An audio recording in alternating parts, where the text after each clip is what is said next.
why are we still seeking the approval and the feedback of the narcissist? The narcissist is bad. The narcissist does this wrong. The narcissist does da, da, da, da, da. Let's talk about you. Let's talk about how you are still engaging in conversation one, thinking that you're going to arrive at a solution. Narcissists don't have the capability to arrive at a solution because they are quarrelsome. They engage and have the ability to circle around but not arrive at a solution, which is the same thing as quarrelsome. Two, they avoid accountability. So if that's something that you're seeking in a conversation, if you think that they'll have the capability to acknowledge what they have done right or wrong, then and I, in my experience, have at times gotten that, but it's not consistent. So one, you're not going to get consistency. Two, you're not going to get accountability. Let's go ahead and write that down, accountability. You're not going to get consistency. Two, if you are seeking feedback or approval, you are still a people pleaser. And that is similar to narcissists. They do care about what people think about them. They do care about how they are seen and how they are perceived. And this is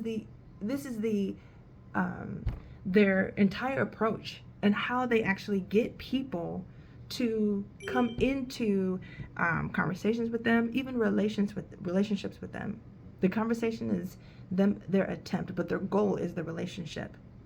They do put on a front with mimicking what you say and what you divulge during the conversation to then align with that.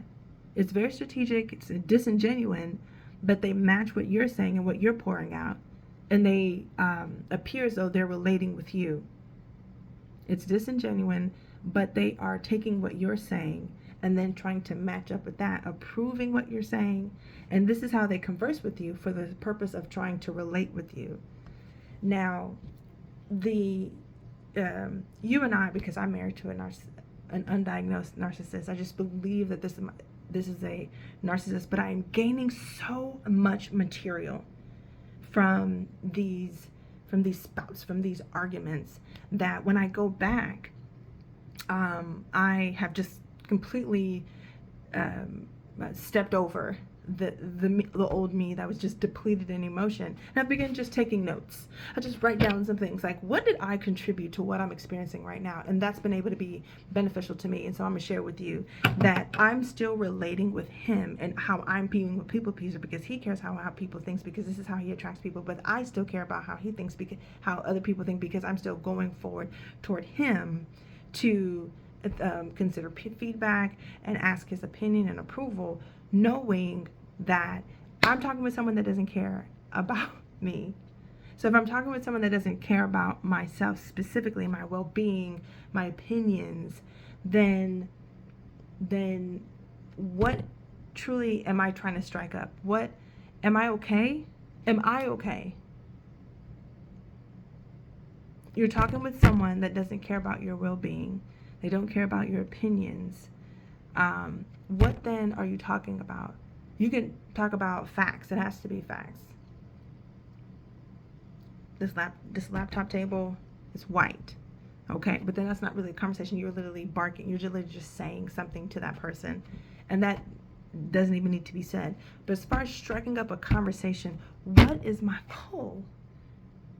They're bad. What am I? How am I still experiencing any of their narcissistic behaviors that are expressed through conversation? And that's the insults and the insults and name calling, same thing. But I'm trying to figure out what is my goal.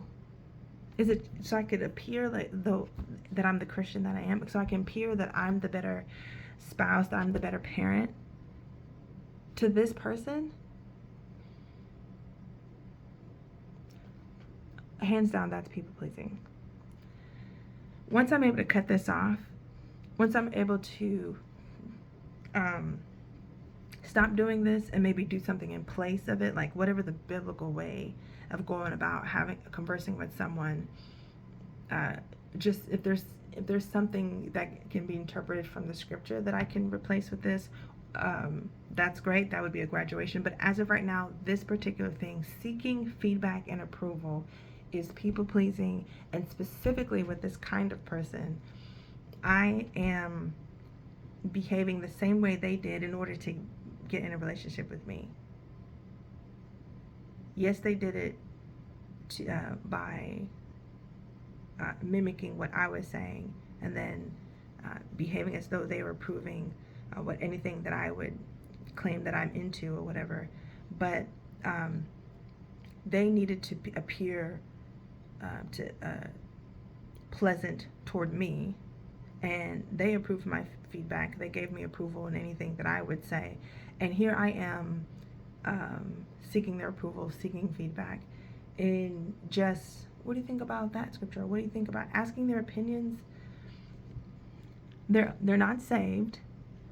Asking their opinion, it's a line can be drawn to where I'm patronizing, and to, because I'm the female, then I definitely need to in my role, I am to submit, and I am to recognize that the spouse, I get a scripture that we're equal, and then I get a scripture that we are we're a different rank, the man, the woman, and then the child. God, the man, and then the woman, and then the child. And it's been like that for a while. I'll be like stacked consistently, God, man, then the woman, then the child. Then I'll switch, and it'll be like, no, they're equal partners. Whether we're equal partners or not, the scripture does say submit for both in one particular spot, and then it says it for at least 2 or 3 places in the scripture for the woman to submit to the man. And in those instances, and that's across the board, there's not instances where I should be submitting and instances where I shouldn't, but as a believer, but because I am the woman and my spouse is the narcissist, then it is situational. It is situational because you're dealing with someone that doesn't care about your well-being. Everything can't pass through them. Because you're dealing with someone that not has a tendency, but their default way of communicating to you is to be cutthroat, then not everything needs to be shared. You run that by Yahweh Elohim, or you tell yourself. You run thoughts and prayers and concerns through God, and you don't have a life partner. You don't have someone that you're cooperating with, that you're collaborating with, that you're running ideas off of. That is not their intent. They are the antithesis. They want to be in your life. And narcissists want to be in your life, but not work with you. It doesn't make any sense, but that's it. And once you get over the hump that don't make no sense, then you'll be able to respond accordingly, live accordingly. Because you lie, I can't ask you questions. You can start off the conversation with, this is the evidence that I have that you in fact did not check the mail. It's full. So, but you wouldn't start off your sentences like that, because you're dealing with someone who is quarrelsome. So you're not. It is important that not just quarrelsome, but Proverbs 8:6 or Proverbs 6. Where it says, of a soft answer turns away wrath. You need to make sure that your the word choices that you're using are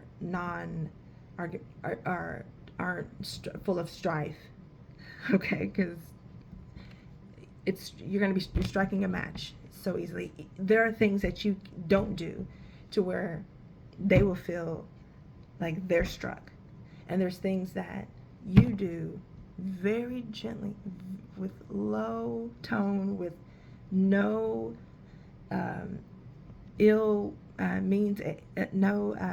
motivations, but yet they'll still feel struck, and then a fire will start. So you have to keep that in mind. When you want the smoke, then you don't keep that in mind. When you want peace, you keep it in mind, and you diminish Everything that comes to your mind cannot be shared. They are not your friend, your partner, your lover. They do not care, and they are not concerned. You telling them I'm gonna start working out. It's none of that. It's not. You keep that to yourself. You tell Yahweh. You put it all in prayer. God want to hear all that. You tell your sister, you tell your friend, but not your spouse. The reason is because you want to diminish as much information that they can have about you, because it'll come and backfire. And that's okay. If this is your route, if you want to continue to share information toward them, and by information I mean just anything that can be shared about you to your narcissist spouse, you can share that. And this is what's going to happen. This is a test that you have that narcissists. One, they're quarrelsome if they're cowardly, and if they are not straightforward. And by straightforward meaning they have difficulty telling you yes and no. And the yes and no is full of lies. Yes and no, quarrelsome. Even if you answer their questions yes or no, they will still argue at how you answered them.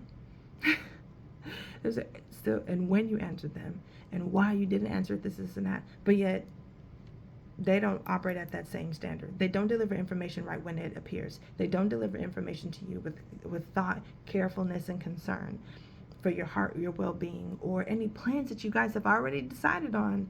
But they'll just behave as though you guys didn't have an agreement on, we're not going to be spending over $50 for this one thing. We're not going to be spending money on this at all. We're going to try and invest. They act like y'all didn't have no conversations at all. They don't have the ability to have depth. So quarrelsome, cowardly, they're very confident and full of vitality and passion to argue you when they're over the phone, when they are away from you, just when they're not, and then also in private areas where nobody else is there. This is why you definitely need to always talk with a narcissist when someone else that is that ain't wishy-washy, someone that is a fact checker, someone that is anal when it comes to what is said and how things are said. They're not gonna let that stuff pass. When you have them present, it helps. And that sounds even worldly in itself, because as a believer, who nobody can qualify to be a part of my husband and I's conversation, but there are some things for your well-being that you're going to need to invite someone in, and some of the things for your well-being, you just gonna have to bite the bullet. So you take that. That's your burden in marrying someone who turned out to be a narcissist. You just don't have access to a life partner. You're married. They ain't trying to go, which would be the biblical way out of that marriage. They ain't trying to leave today, tomorrow, next year, next decade. They ready to be here. They ready to complain, blame you for everything, assign all problems to the relationship to you, but they ain't ready to go. They ain't never thought about it. They gonna always say it. They gonna make it seem like they doing it, but they would never do it.